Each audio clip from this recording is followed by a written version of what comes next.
Charisma Quotient. I'm your host, Kim Seltzer, a dating and makeover expert, where I will help you build confidence, make connections, and find love from the outside in.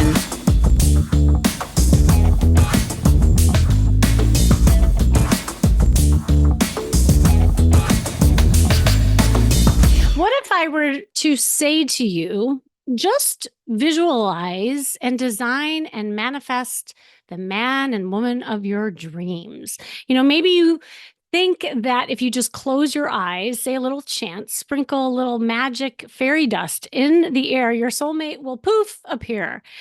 If it were only that easy, right? Well, it actually can be, and it's a funny reference with the Disney movies that you you will get after I introduce the guest today. But it can be possible. You just have to have the right mindset and tools to do it. But what is manifesting anyway? Like, you hear this term all the time, and manifesting is the process by which you can make your dreams become a reality. But it is more than just writing down some qualities you are looking for in a man or a woman. It's more than just calling in the one, right? It involves visualizing your dreams. Visualization is huge, but then you have to think positive thoughts. You have to form encouraging beliefs. The belief system is huge. And then the most important, and this is what I see not happen a lot, is taking action consistent with such thoughts and beliefs. And the great thing about manifesting and creating is that you can apply it to all kinds of dreams. And whether you're looking for a happy relationship, a fulfilling career, or something else, you can use manifestation to bring those things into your life. And manifestation and the law of attraction is all about how you feel and knowing you can create whatever it is that you want. But here's the thing. It starts with you. It's not about the man. It's not about the woman. It is you. And when you look in the mirror and you find yourself sexy, or you see something that's great, that's when you'll manifest the alike. I remember I was working with a client who had like one toxic relationship after another, and she was attracting these abusive, critical, and unavailable men. And she came to me saying the quintessential, "There are no good men out there." And to which I simply said, "You're right." And she looked at me like I was nuts and a little perplexed. And she said, "Well, what do you mean?" I said, "I believe you that you believe that there are no good men out there, because that is all that you're seeing and who you are attracting. So of course your conclusion is there are no good men out there."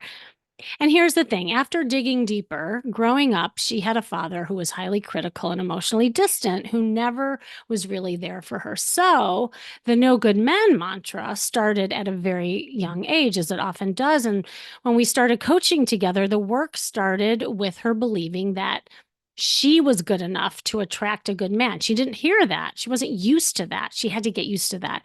And she had to become and believe that she was the woman who could attract a good man. And of course, we started with a new wardrobe, as I always do, and her belief that she could be a sexy, desirable woman. And she learned through my dating retreat she attended that her body language, she didn't even realize that, was so closed off and not giving signals that she was even open or available. Like, we had to just start there.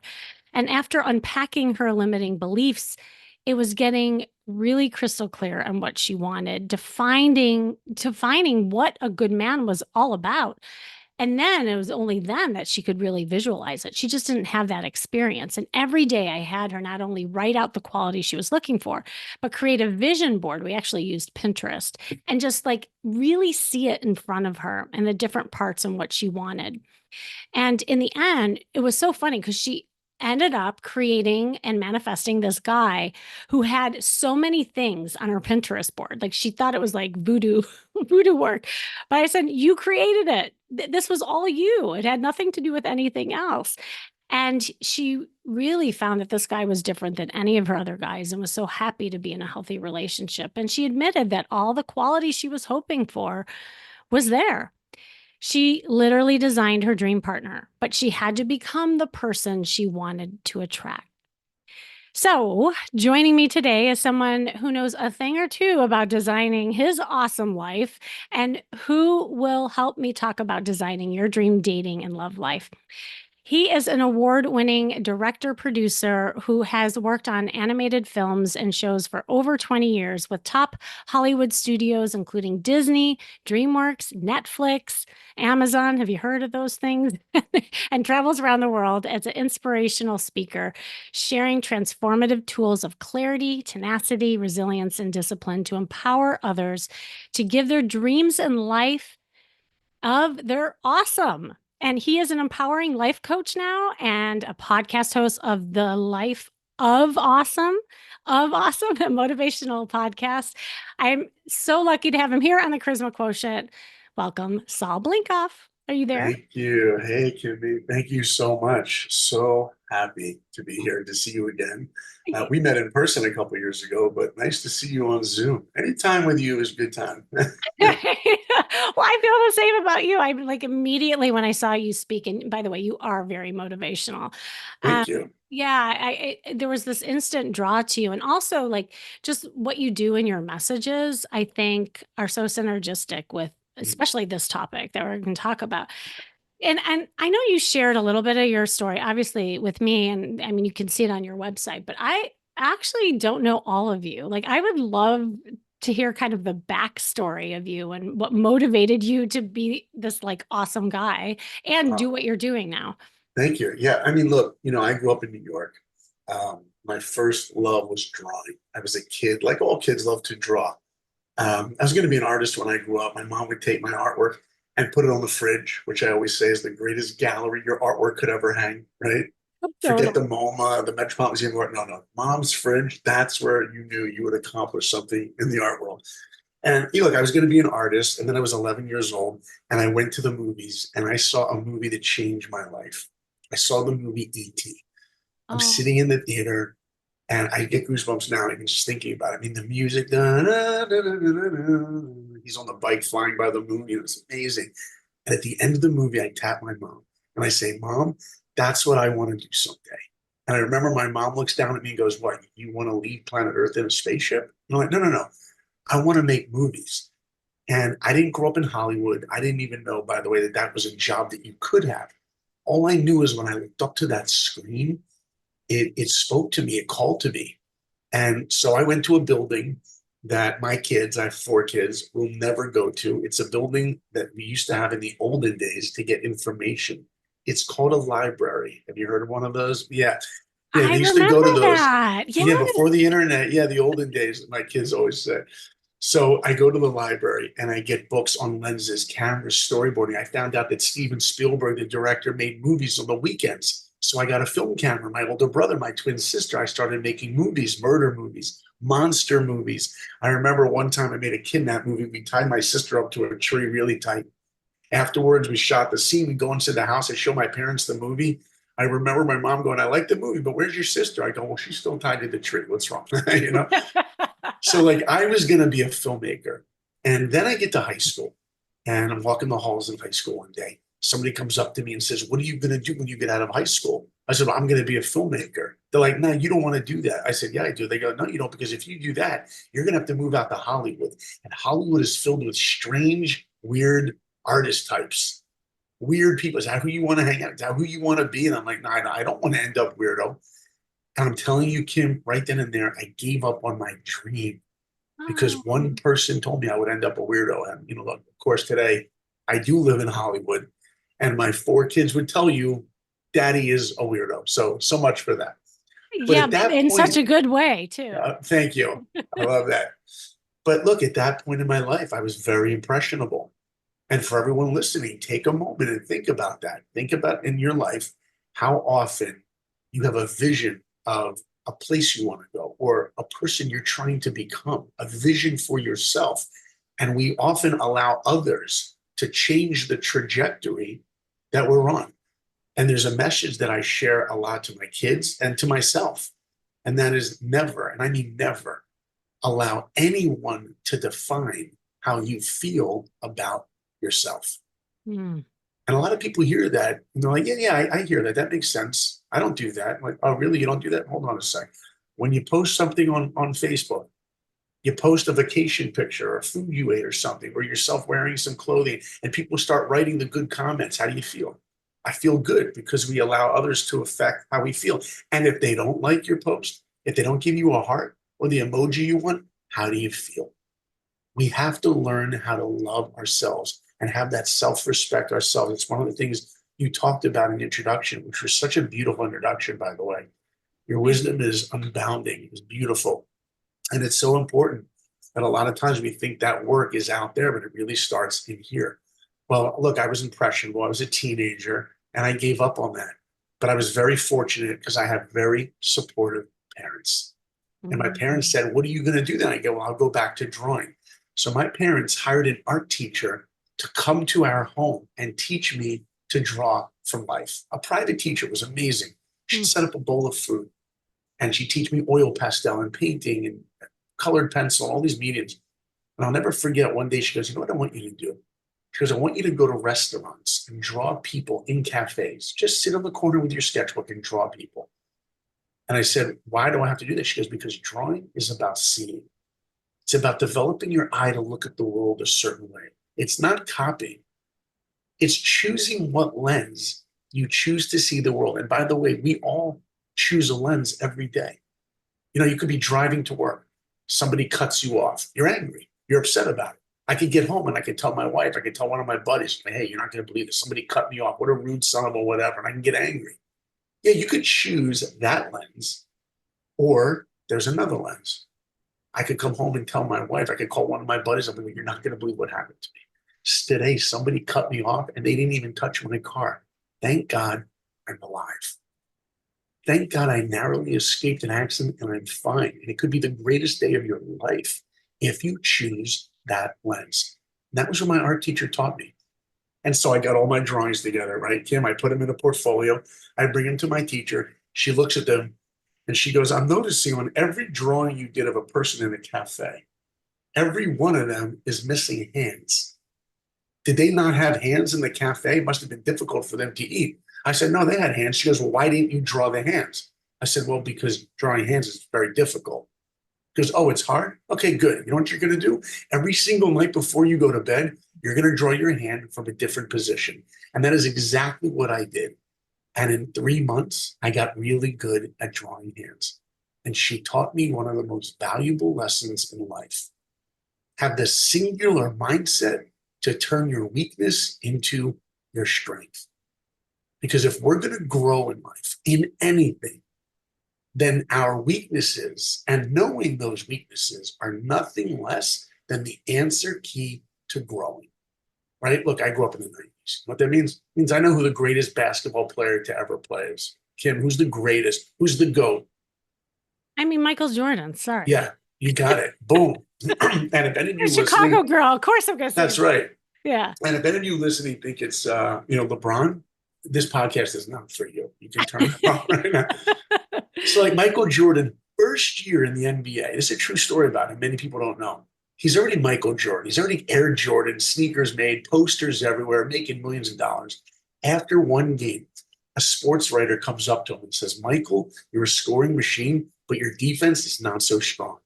Michael turns to the guy, and you know what he says to him? Thank you. Thank you. You know what Michael could have said to him? Dude, I'm Michael Jordan. Could you get out of my face? I make so much money. Your kid's probably wearing my Air Jordan sneakers. Could you get out of my face?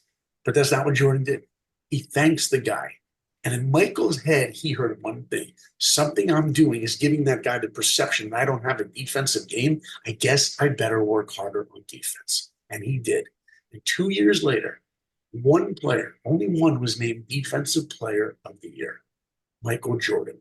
You know why? Singular mindset. If I'm going to grow in life, then how do I turn my weakness into my strength? And that was my art teacher. She was amazing. So I was going to be an artist. And then I went to the movies and I see another movie that changes my life. Now I'm going to hum this song, Kimmy, and let's see if you know your movie soundtracks. You ready? Oh my God, I'm so excited. Yes. You better get this right. Okay. Okay. Okay. What is this movie from? I'll hum it.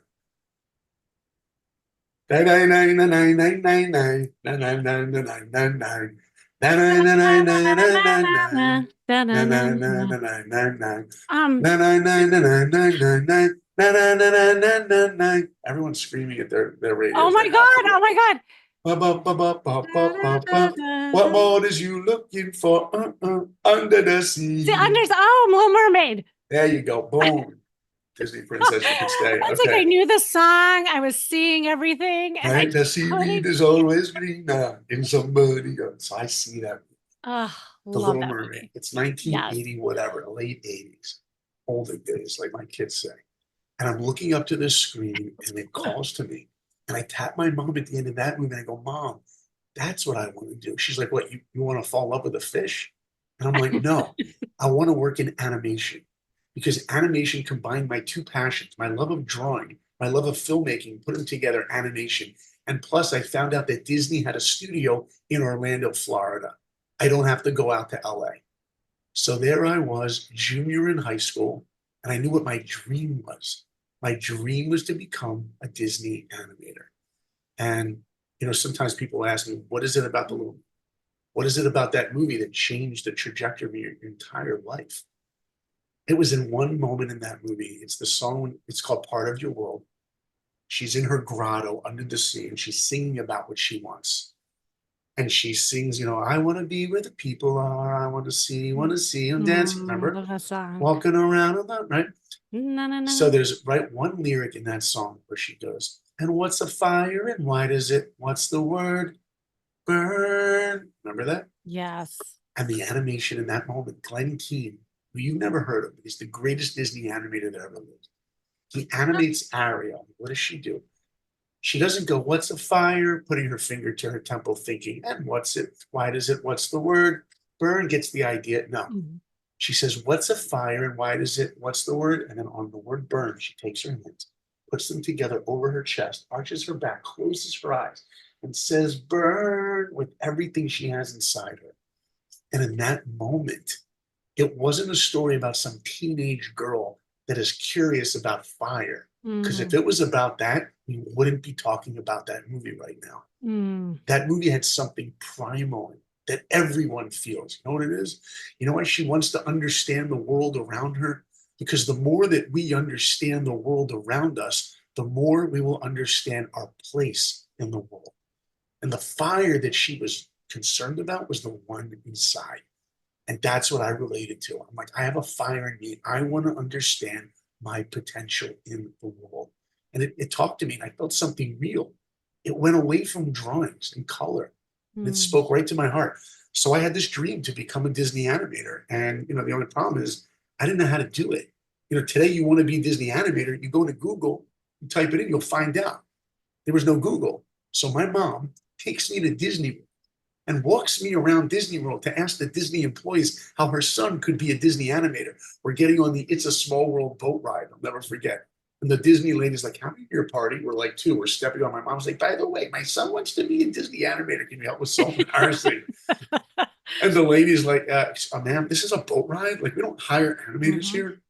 She says, but look, if you want your son to work at Disney, he's got to go to the Disney casting building. It was 4 minutes away from where we were in Disney World.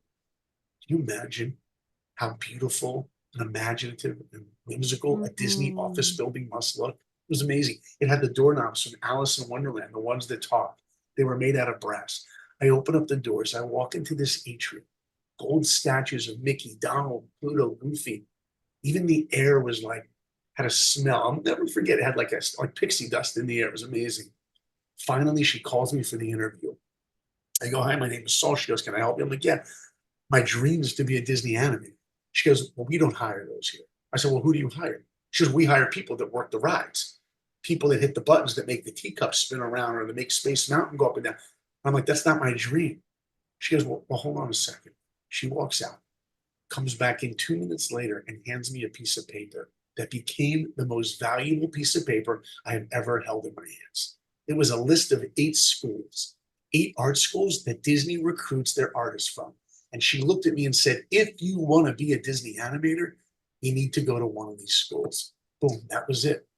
That was the recipe for me achieving what I wanted. So often we'll go to a great Mhm. restaurant. We taste an unbelievable dessert, right? Tiramisu, creme brulee, whatever you like. You want to make it at home? You can do it. If you have the recipe, how often do I meet people who are lucky enough to have clarified a goal in their life? dream job, dream spouse, relationship, whatever. Then you ask them a follow-up question. Now that you got that clarity of what you want to achieve, how are you going to do it? And often I get a blank look. If you don't know how, it's not going to happen. But for me, I heard Saul plus go to one of these schools will equal dream. And boom, that's how my dream was solidified. And that's what really started me on my path. Yeah. And thank you. That was the Charisma Quotient. I'm your host, Kimmy Seltzer. No, I'm just like, do you see all why he's a motivational speaker? Like, that was Oh, you're so sweet. incredible. Well, and there's so much to unpack. I was like writing notes as you were talking because, as you were, I felt like I was on a ride as you were sharing your That's story. what my life, doesn't all of our Literally. lives feel that way at times? It was a Disney. That should be a Disney a Saul ride because it was. There were so many twists and turns and lessons along the way that spun into where you are now. And the thing that I'll try to unpack like little mini questions I had that came out of that because it would have been very easy going back to the beginning of the ride where you were told you don't want to be weird, you don't want to go to Hollywood, to just shut down and say, "You're right. I shouldn't. I don't want to be weird." Like I wonder because again, like there were always times in your life, even in your story and in all of our lives, where we get those messages, you're not good enough. Why would you do that? Stop it. Okay. You're not attractive. What made you kind of get out of your own way and get those gremlins out to kind of push forward? Because I think that's one of the hardest things. I see this all the time with dating, and even like the story I shared in the beginning. I mean, I just got off the phone with somebody who is coming to one of my dating retreats. And I literally had to fight for her because she Mm, wasn't fighting for herself mm, because what she wanted, she feared, and what she feared is what she wanted. So she was just stuck. And I'm like, you're doing right now this with me that you're doing with men. And she just stopped. right, She's like, well, I don't know how to get out of my own way. I said, well, I'm telling you how. I said, right, what if right now you believed in yourself and you invested in yourself and you got over yourself? That's right. just a mini step. So I guess, again, like you and I, we teach this, we preach this, but I'm just wondering, like in the little boy Saul, like what are some tips to Yeah. get out of your own way like Let that? me tell you, first of all, great question. Wonderful question. When I got that list of art schools and I ended up going to one of those art schools, it was in Columbus, Ohio, Columbus College of Art and Design. After a week of school, we found out a representative from the Walt Disney Studios was coming to our school to give us a presentation on what they're looking for in their portfolios. Hmm. So we go into the auditorium. It's the first time I saw all the students in one room. Must have been over 500 students. And this guy gets up on stage. He's got to be in his late 60s, early 70s. Was one of the original animators of Sleeping Beauty. He used to hang out with Walt Disney himself. It was amazing. And he gets up on that stage and he looks out to us and he goes, before I tell you how to get into Disney, let me ask you a question. How many of you want to be Disney animators? Every hand went up. And he goes, well, just so you know, out of the 600 of you that are in this room, maybe, just maybe 4 of you will ever work there. That's how competitive it is. And when he said that, I remember thinking one thing. I wonder who the other 3 are going to be. Because in life, you either believe in yourself that you can accomplish or you don't. And I don't mean what we post on social media. I don't mean what we talk about. I mean, deep down, do we believe that we can accomplish? Every single one of us wakes up every day. Second our eyes open up, there's a voice whispering to us. You can have the most wonderful day. You can accomplish your tasks. You can meet the love of your life, your soulmate. You Mhm. can change the world. You can be great. But then there's another voice that's so much louder, screaming, who do you think you are? Why don't you just stay in bed? Because that's not for you. That's great isn't for you. You're going to live a life that's average. You're going to live a life alone. The number one question to ask is where are we going to find the belief in ourselves? I'm going to tell Mhm. you where I think the answer lies. In our dating world, look, I'm married 23 years, but I dated before. And what I'm telling you right now, this is for a single person or a married person. It doesn't matter. Mm-hmm. Anybody, everybody out there will tell you, I would love to have love. Ask them, what are they? I want love. Right? Dean Martin sang about it. You're nobody till somebody loves you. Look at that lyric. You're nobody until what? Somebody loves you. You're Mm-hmm. nobody. Who wants to be nobody? None of us do. We all want love. But if you ask people out there, what is love? You know what they're going to do? As soon as you ask them that, they're going to pause for a moment and they're not going to know how to answer you. Right? You'll ask a parent, do you love your kid? Of course I love my kid. Okay, what's love? They're going to stop for a moment. They're going to go, well, love could be different things for different people, they'll tell you.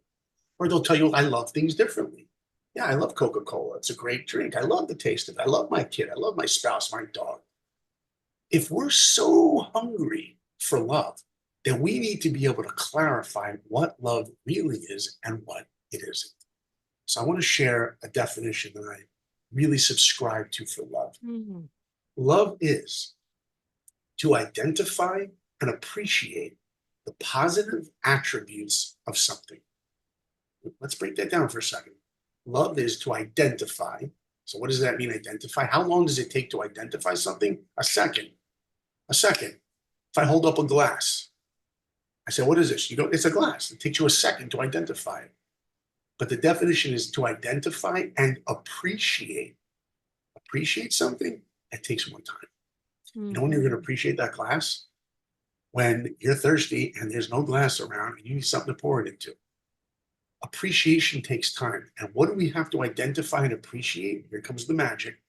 The positive attributes of anything. That means there's also negative attributes. I love, as I mentioned earlier, Coca-Cola in a glass bottle. I love it. I love the design of it. I love the logo. I love that Americana culture. Like you can go to any third world country in the world and they got Coca-Cola. They don't have Wi-Fi, but man, they got Coke. It takes me back. I don't know, when I was a kid, I used to watch those Mean Joe Green Coke Yeah. commercials where he's actually, you know what I even have here? You're going to love this. Are you Oh checking my this out? God. For You're in people such on good video, company. Yes. everyone see that? Are you ready for this? Boom. Oh, I that is got Life of Awesome. I so got my awesome. brand on the Coke bottle because this is my drink, dude. Like, right? If you're listening to this, you'll have to go to YouTube to find out what he just showed. You Anyway. got to see this. So check this out. So Yeah. could I make you a list of Yeah. everything that I love about Coca-Cola? Yeah, I love the design, the taste, the blah, blah. I can make you a list. Does that mean there aren't negatives? Of course there's negatives.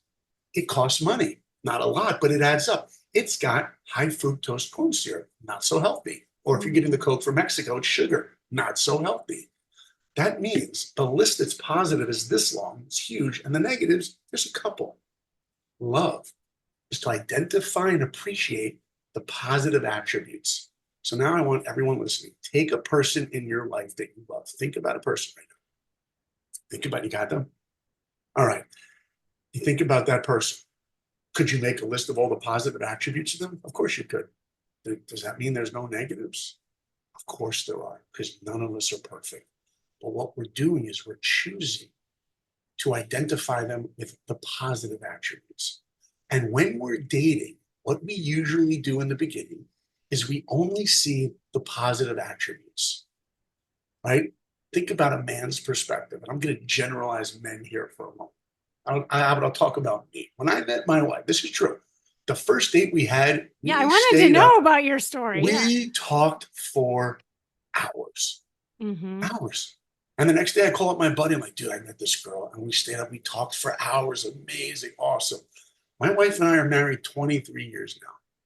You know what I want to say to my wife some days? Honey, could you get to the point already? Do you have to talk for hours? Somebody once emailed, it's true story. Somebody once emailed me and my wife at the same time a question. And I wrote back the answer, blue. And my wife wrote back a paragraph that basically said, blue. Because quite often men and women communicate differently. Well, we But what use I 2,000 words more a minute or That's something like right. that. Come That's on. right. You can't knock us. No, Yeah. I hear that, but Right, right. check this out. In the beginning, all those things I saw about her Right. was just positive. Over the years, I've had a choice to make every day. Yes. Is it going to stay on the positive or is it going to go to the negatives? And what many people, somebody could be dating somebody at the beginning. and she has a little space between her teeth. It's the cutest thing in the world. Oh, I love how cute. Then 10 years you're married, you're like, honey, could you fix that space between your teeth? You Right. know what I just did? I took the positive and I moved it to the negative. And then you wake up one day and your negative list is big and you don't even see the positives anymore. You see, they will tell you out there in the world that love is blind. That's a lie. Love is a Mhm. magnifying glass. When you love someone, you see all the details, but now comes the magic. Love is a choice. Love is a choice to choose to see the positives. And if you do that, you will feel an emotion. You will feel what most people call love. It's a choice. So, how do we find the confidence, like you said? How do we find that confidence to believe in ourselves? We have to remember before anyone will ever love me, I need to love me. I need to see, not that I should love someone, but that I could love someone. Not that I'm nothing without them, but that I'm something to offer them. Mhm. And while we're dating, we have to look around and see what are people's positive attributes. But before we go out on that date, we have to stop and say, do I love myself? Do I see myself for really what I am? And if we start to value ourselves and love ourselves, then guess what? That is what's called attractive. People want to be near someone else that feels the confidence, not arrogance, it's the confidence. Guess what? I see my value. Guess what? I'm working on myself. We're all work in progress. I'm a humble person. I work on my integrity. It's not just physical, it's who I am. We're not human beings. We're human becomings. Oh, Kimmy, I read this thing beautiful from years ago from a Jewish Kabbalist rabbi. Listen to how amazing this is. It's unbelievable. He says, everyone always says it's called falling in love. Oh, everyone wants Mhm. to fall in love. You feel the butterflies. He goes, that is a mistake. Don't Mhm. ever look to fall in love because falling takes no work. It should be called climbing in love Oh, I because love that's the that. Yes. reality of Yes. the work you need to invest in order to achieve greatness in anything, and especially relationships. And if we have the expectation before we're dating that dating is going to take work, it's the best kind of work, then we're motivated to accomplish. But if we think it's going to be difficult, when it starts to get a little difficult, I'm out. I always say in Hollywood, they don't get married, they try out marriage, they try out relationships. As soon as it takes a little bit of work, they're out. Yeah. But we all know that to achieve greatness in anything in life, we got to invest work. My son asked me a couple of weeks ago, he's like, Dad, I want to be on the track team. Do you think it'll be easy? I go, it depends how good you want. You want to be good at it? Yeah, it'll be easy. Do you want to be great at it? Then it's going to take work. You want to be the most awesome track runner in the history of planet Earth, and you're going to have to bleed. You're going to have to sweat. You're going to have to wake up every day at 5 a.m. When it comes to our relationships, especially the relationship with ourselves, what am I willing to invest? How hard am I willing to work? And so at that point in my life, when I sat in that auditorium and he looked out to us, I said, I wonder who the other three are going to be. I had an unflinching commitment and confidence. Not that I could draw well. My confidence was that I would work really, really hard. And guess what? Even though I'm just some kid from New York who's not a good artist, and I was one of the worst artists in the school, that's a fact. I believed in myself that I had the ability to grow. And I didn't care where I was because I knew where I was going. So awesome. You know, what again, just to kind of like highlight some of the things that you brought out, so much of it is mindset and perspective. Right? And the thing that I love, the definition of love is brilliant, by the way, because it is about the positivity and how we look through the lens, like you said. It's a choice. And Yeah. no, it is. It's funny because I often say you don't even know this, but I use the metaphor of the matrix all the time, Mm. where what if you're walking in the same world and you put a pair of goggles on and you see the same world, but it looks different. That's the Right. dating Isn't matrix. that All of a sudden, something? you see men everywhere. They were there Yeah, all along, but you didn't see them before. right. And it's using the lens though, but to see the positives. And here's the thing on the flip side, and this is where I think a lot of people get tripped up, is that when people are in fear, they'll use negatives to protect themselves. Mhm. So what happens is they'll go out there after trauma, after things that didn't work out, and they'll find one little thing wrong Right. or This sounds one like a thing Seinfeld episode. A close right. talker, man Yeah, hands, two stuff, two, what, exactly. right. He has this whole list, right? No, 100%. I literally like, and it's because it's, fresh on my mind, hot off the press with this person that I just talked to. And like everything, she would find a little thing wrong with that person and then she was out.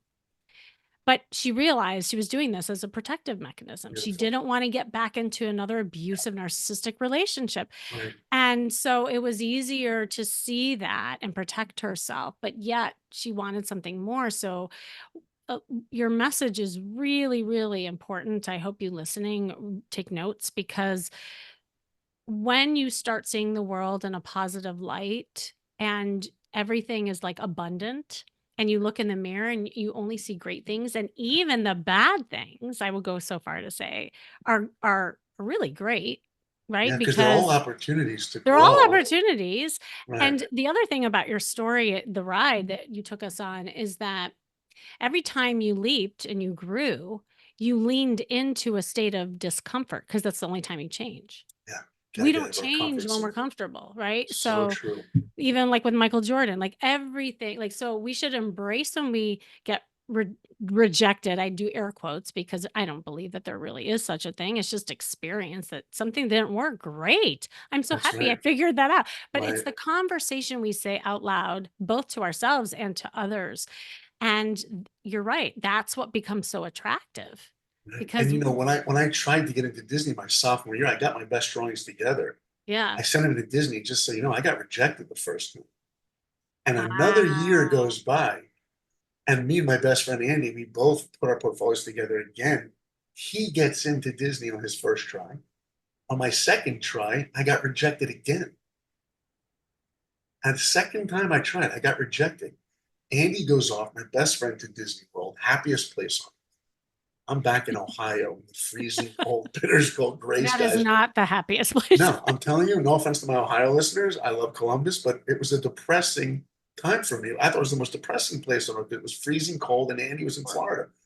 And I go back to school, and I'm walking the halls, and somebody comes up to me and they're like, "What are you doing here? Oh, you didn't get in. Oh, I'm sorry. Where's Andy? Oh, he got in. You didn't." I felt like a loser. I felt like a failure because people knew me before as the guy that was so motivated and driven. Mm, And I'm telling you, Kimmy, when I looked in the mirror, I felt like such a failure.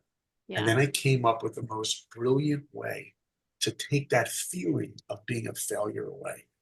And Ooh, everybody who's listening share, right now, yes. yeah, by the way, you can forget everything I've said up until.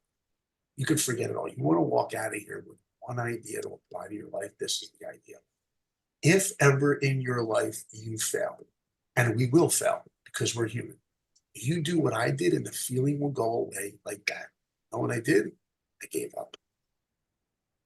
I literally gave up on my dream because the voice that I was listening to now was, who do you think you are to have an awesome life, career, anything? I gave up on that dream. I'm like, I'll just be an artist. Disney's not going to be for me. It's going to be for great artists like Andy and Glenn Keane, who did Little Mermaid, and all these other people. Forget it. I gave up on it. And a week later, a buddy calls me up and says, Saul, I got tickets to go see a movie. Do you want to go? And I'm like, I'm not. He goes, but they're free. I'm like, oh, okay, I'll go. So I go to the movies and I see a third movie that changes my life. This movie is a true story about a guy who's 5 feet tall. He doesn't have an ounce of athletic ability and he wants to play football at Notre Dame. What movie is it? You know, big 90s sports movie. Some people are screaming at their podcast right now. It's Rudy. Did you ever see the Oh, movie Rudy? Rudy. Oh, I love that movie. Isn't that a Yes. great movie? Yes. Fantastic. And by the way, it's a true story about Rudy Yeah. Rudiger. He's five Right. feet tall. He's not even athletic. And his dream Yeah. is to play football at Notre Dame. If you were friends with the Hmm. real Rudy Rudiger and he told you his dream, you know what you would have told him as his friend? Dude, I love you. Get a new dream. But Rudy was Hmm. like, yeah, well, we'll just see about that. And he tries to get into Notre Dame, rejected. Second time, rejected. Third time, rejected. But fourth time, if you look at the movie poster for the movie Rudy, it says on the poster, when people say dreams don't come true, tell them about Rudy. And he Oh. gets in, and tears are streaming down my face. Because I'm thinking if an unathletic kid like that could get into Notre Dame with an insane amount of hard work, then what I felt was an untalented artist like me would get in with an insane amount of hard work. And I vowed to never give up again. And by the way, the next day I call up the head of Disney on the phone. I called a guy up on the phone. I go, hi, my name is Saul Blinkoff. He goes, Saul, can I help you? I'm like, yeah, I know I was rejected, but can I ask you a question? How close was I? He goes, what do you mean? I'm like, well, how many portfolios did you get? How many did you choose? He said, well, we don't usually give that information, but since you called, we chose 17 students from over 3,000 portfolios around the world, and you made it to number 20. What? I'd only missed it by 3. Do you know how many times in our lives we could be so close to achieving a Yeah. goal? We feel we're miles away, and all we needed to do was press a little bit more. And then I asked him the $1,000,000 question. Why did I not get it? What Hmm. was I missing? What's the answer key to growing? And he told me, you need to add more perspective in your drawing, whatever. I went back, worked on my portfolio much more. And Did you draw then more hands? I drew more hands. I drew animals. I went to the Yeah. zoo because you have to draw animals from life and people from life. I put a portfolio, sent it to Disney, and boom, when you wish upon us, I got in. Oh, It was sprinkle. amazing. Sprinkle pixie dust. Oh. I got my dream. I started at the Walt Disney Studios in Florida. I got to work on films like Pocahontas, Hunchback, Mulan, Tarzan, lots of classics. But I got to tell you, there's one movie that I did not work on. And it's the one that I think has the most wisdom that we can learn, especially not just about life, but about relationships. Hmm. You know, years ago, I was leading a men's trip. I do men's coaching, men and women, but I was leading a men's trip. And I had this dad, this husband, and he brings me aside. We're on this hike somewhere. And he says, after this trip, when I get home, my wife's going to ask me for a divorce. And I said, okay. He goes, Hmm. but I don't want to get divorced. I go, well, I'm not a marriage counselor. What do you want me to say? He's like, give me advice. I'm like, well, let me ask you a question. If I were to ask your wife one thing or two things that her husband should change, what would your wife say that you need to change? He goes, that's easy. She would tell me that we need to spend more quality time together, more time together, and that the time should be quality time. I go, great, then that's easy. Here's my advice for you. Take your wife out on a date every week. And when you're with her, put your phone away because she wants time with you and she wants it to be quality time. And I said to him, but if you do that, you know what will happen in 4 and 5 years? You will resent life. What do you mean? I'm doing exactly what she wants. Yeah, but you're not doing what you want. You know what your wife really wants? She wants you to want to spend time with her. She wants you to put your phone away because you're dying to hear about her day. She wants you to see her again, really see her. And then I asked him a question. Why'd you get married at all? Why'd you get married? Because that's what guys did. My dad did that, and he was in his late 20s. And in order to be a man, you got to have a wife, a house, and money, and a car, and a job. And to be a checklist, I should basically get married. So why'd you get married at all? And number two, why did you marry her? What was it about her? You see, the essence of marriage, we first have to understand the answer to the most important question we will ever ask in life. And if you ask people, what is the most important decision you will ever make in your life? Most people will mistakenly say, it's who I marry. That is the second most important decision you will ever make in your life. But the first and the most important question we have to ask ourselves is, what am I living for? Hmm. What is my goal in life? Because if you haven't clarified what you're living for, then how can you find a partner to help you achieve it? You see, in life, actually says in the Bible, it's not good that man be alone. It says that in Genesis. And Mm. some of you are listening, you're like, I'm not a Bible person. Well, hold on a second. Harry Potter is the fifth biggest selling book in history. The fourth is The Little Prince. The third is Tale of Two Cities. Oh, I'm sorry, my order's wrong. The fourth, Harry Potter. Third, The Little Prince. Second, Tale of Two Cities. But all of it is nothing compared to the Bible that has 5 billion souls. So whether you think it's a godly or divine book or not, you got to give it its credit. There's probably some wisdom in there. And it says in Genesis, God says it is not good that a man be alone, period. And then the next sentence he says is, so I will create for man a helpmate that is going to challenge him or oppose him. This is what it says. And by the way, you can go look, there's different translations, there's lots of translations, but if you want to actually find out what it really says, go to the Hebrew, which is the original text, where it says, I will create for him an Ezer Kenegdo. 2 words. Can I tell you that if these 2 words were memorized by Hollywood, there'd be no divorce in Hollywood. Right. This is the greatest advice you could Mm. ever give a couple who are standing under a wedding canopy. You want this marriage to work? You know what the divorce rate is right now? In LA, it's like over 55%. Yeah. That's the divorce rate. If these 2 stand under that wedding canopy and they had these 2 words, change their lives. What does it mean? First, God says in the Bible, it is not good that man be alone. So since you can't go through life alone, I'm going to create for you a helpmate that's going to challenge you. That means if we're going to grow in life, the Mm. only way that we're going to grow is to know that we have a person that's going to help us by sometimes going against us. Most people that get divorced are going to wake up and tell you, you know what? They're not helping me anymore. They just go challenge me. They're going against me. Hold on a second. Maybe they're telling you what you not want to hear, but what you need to hear. And where do we see it best? In the Disney classic, The Lion King, which is a movie I did not work on. I got there on Pocahontas right after. Oh, I was gonna But ask you that. but in that movie, you remember the movie? I just made up those words. I don't know what the words are. But you remember? It sounded really good Kind though. of good, Yeah. right? I don't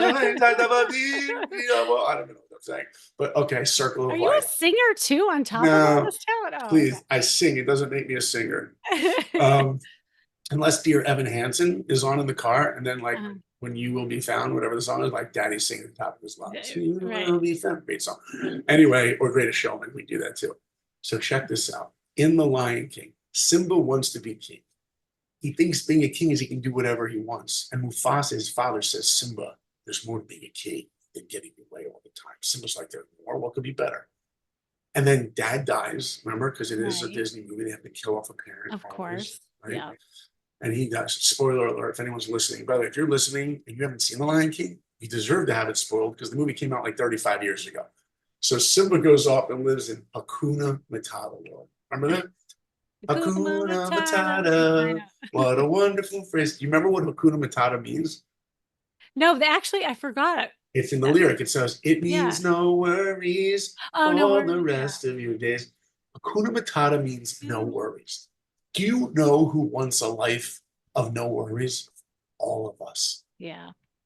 Nobody wakes up and says, I want a life that's filled with worry. And by the way, if you don't want a life of worry, don't get married, don't date, don't have children, because you will find that there's a life of worry in any commitment like that. But Simba, right? Yeah, right?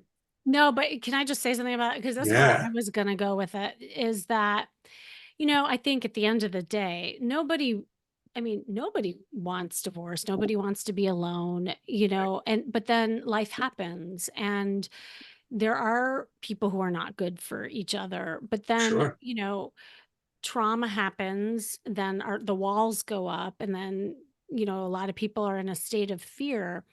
And, when people are fearful, that's when they don't take action or they go back to what they're used to, which doesn't serve them. Right. And so, the worry that you were just talking about, I think that's what causes people to hesitate from creating the life that they want and designing the love that they really Right. They feel want for themselves. paralyzed in that They're worry, right? paralyzed. And I think that And it's just so funny. And I'll say this, with the rejection piece, they're so fearful of the rejection or getting hurt again that they'll say, like you just said, well, then don't date, don't get married, don't do anything. So they don't.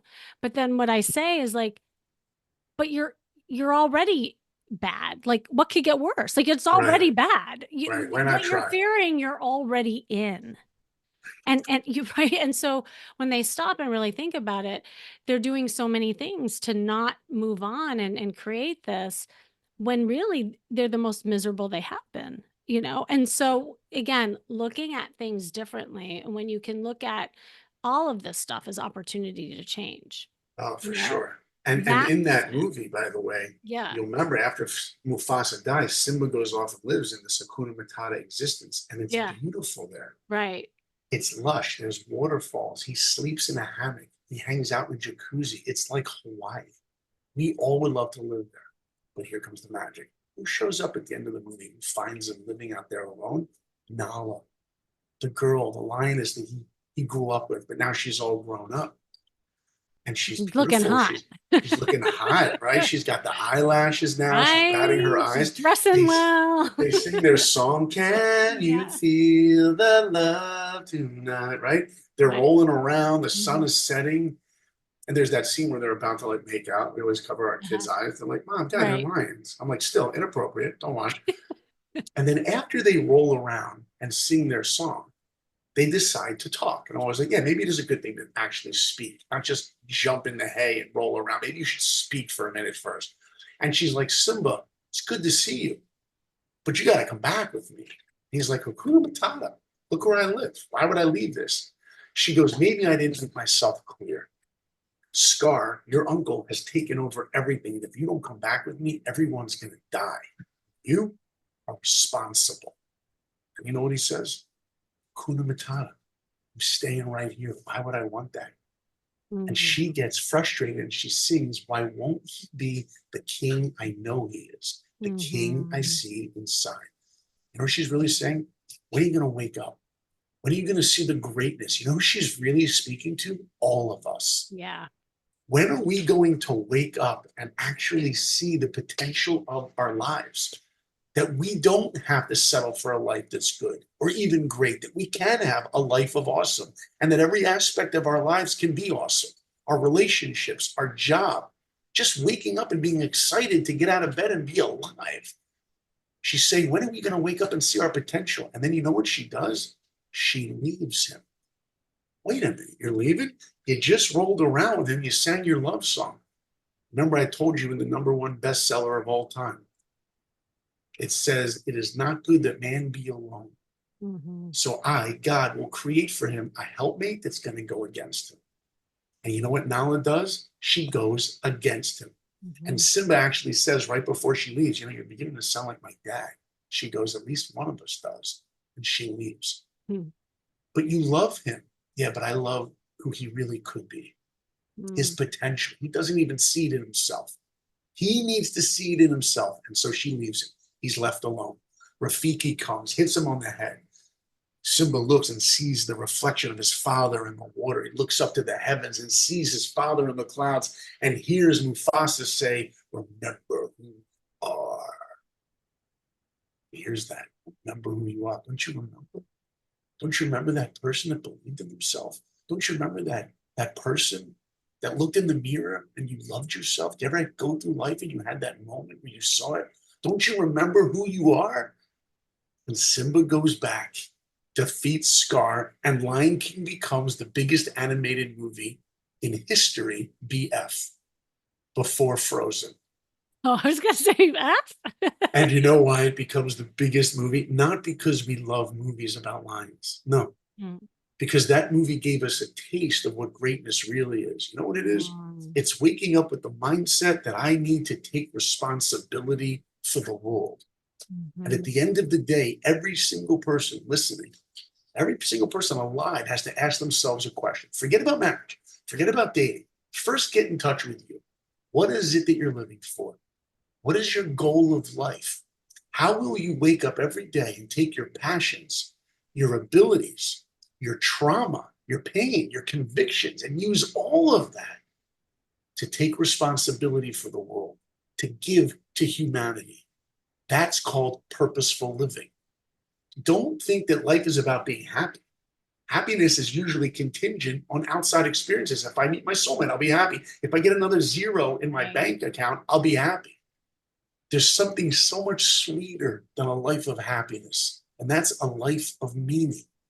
To wake up every day and have that purpose. Once you've clarified what you're living for, then now you know to find a partner to help you achieve it. I was talking to a couple the other day, and they just told me that they're a teenager. This is last night. They're teenagers, 20 years old. He just got engaged.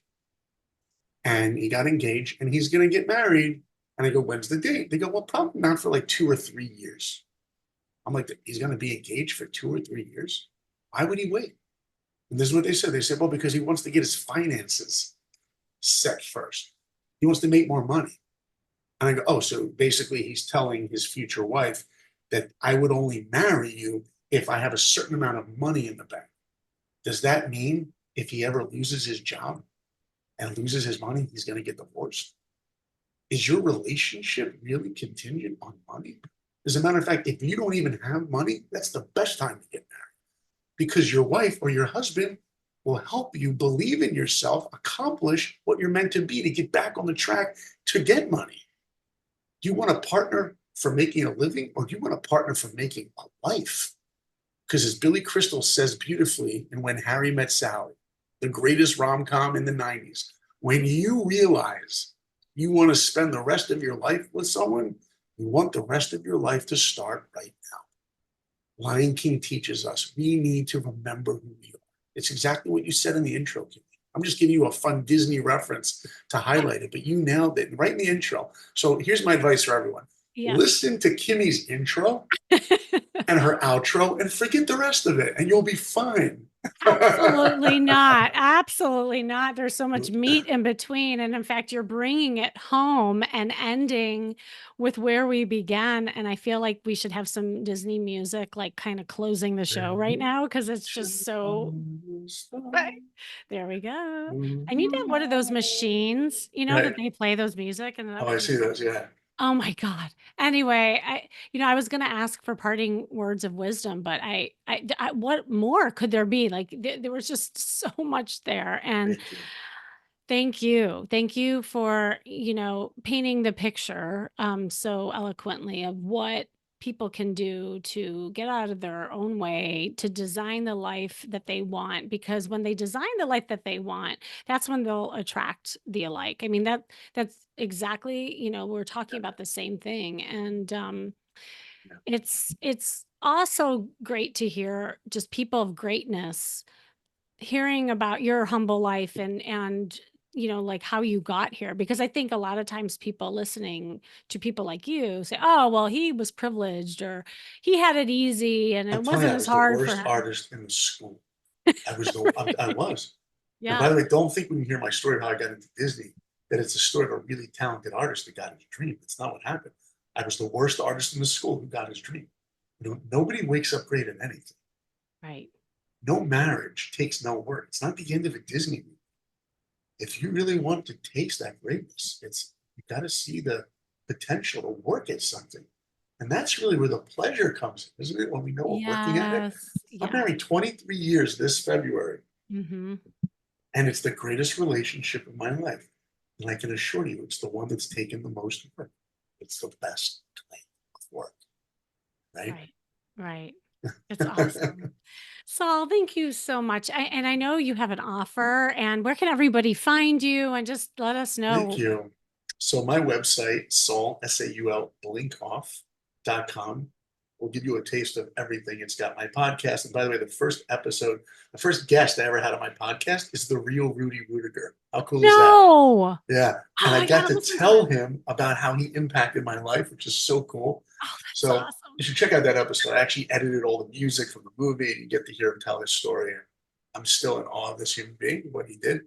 So the podcast is on there. And I also, October 13th, I am offering an amazing opportunity It's a 2 hour, 1 day event. It's for students, college students, professionals, everyone who wants to either figure out their dream job or dream life and figure out how to get it. I'm going to share tools. It's called The Edge, Achieving Career Success. It's an amazing thing. I mean, sometimes I speak and I have people come to me, oh, I wish my college kid could have heard that or heard that. So this Uh, is going to be, it's going to be online. It's viral online.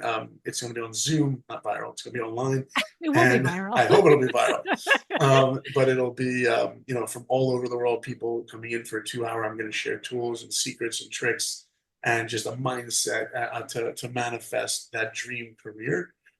So that's called The Edge, and that's October 13th. And I'll be showing all that stuff on my website. You can check that out. Awesome.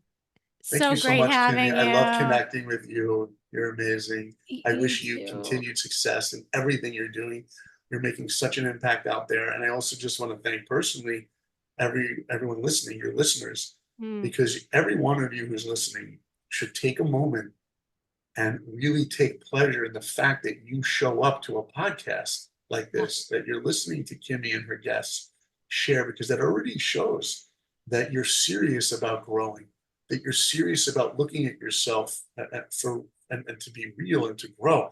And you should take pleasure in that. That's a wonderful quality that each of you have. And I wish all of you listening continued success at life. And don't settle for a good life when you can have a great life. And don't settle for a life that's great when you can have a life of awesome. Awesome. Thank you so much, Saul. And thank you for listening. As Saul said, I always am so appreciative of my listeners and keeping this thing alive. It's been the Charisma Quotient. I'm your host, of course, Kimmy Seltzer.